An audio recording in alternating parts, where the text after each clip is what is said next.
ஐயப்பன். நான் செம்மஞ்சேரி ஹவுசிங் வரேன். Sink problem 5 வருஷமாக இருக்குது. எல்லா டாக்டரும் பார்த்தோம். நீங்கள் சிங்க் டாக்டர் போய் பாருங்கள் அப்படின்னு சொன்னாங்க. அங்கேயும் போய் பார்த்தோம். மாத்திரை மருந்து எழுதி கொடுத்தாங்க. மாத்திரை மருந்து எழுதி 1 வருஷம் சாப்பிடுவா நல்லாயிடும் அப்படின்னு சொன்னாங்க. எதுவுமே நல்லாமே தெரில. ஃபஸ்ட்டு முட்டியில் ஆரம்பிச்சது. முட்டியில், கால், அப்புறம் கையில் சாப்பிடவே முடியாது எனக்கு. அப்படியே விட்டு விட்டு ஆகிடும். அப்படியே ரத்தமாக வரும். அள்ளி சாப்பிட்டு அப்படியே பயங்கர எரிச்சலாக இருக்கும். வீட்டில் சாப்பிடவே முடியாது.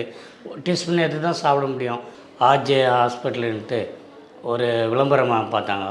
அங்கே போய் பாருன்னு சொன்னாங்க. எங்கள் மாமியார் எங்கள் சம்சாரமும். என் சம்சாரம் இட்டுன்னு வந்தாங்க. இட்டுன்னு டாக்டர் அம்மா பார்த்து டாக்டருக்கு நல்ல மனசார கையை பிடிச்சி நல்லா பார்த்து உனக்கெலாம் ப்ராப்ளம் இல்லை, நான் சரி பண்ணிவிடுவேன் அப்படின்னு சொல்லி அந்த மருந்தெல்லாம் எழுதி கொடுத்தாங்க. இதோட 3வது மாதம் நாங்கள் இந்த ஹாஸ்பிட்டலுக்கு வந்துக்குது. நாங்கள் சாப்பிட்டதுலேருந்து இந்த அலர்ஜி நார்மலாக ஆயிடுச்சு. லேசாக கூட சுத்தமாக இல்லை. நல்லபடியாக நடத்தி கொடுத்தாங்க டாக்டர் அம்மாவுக்கு, கவிதா அம்மாவுக்கு நன்றி.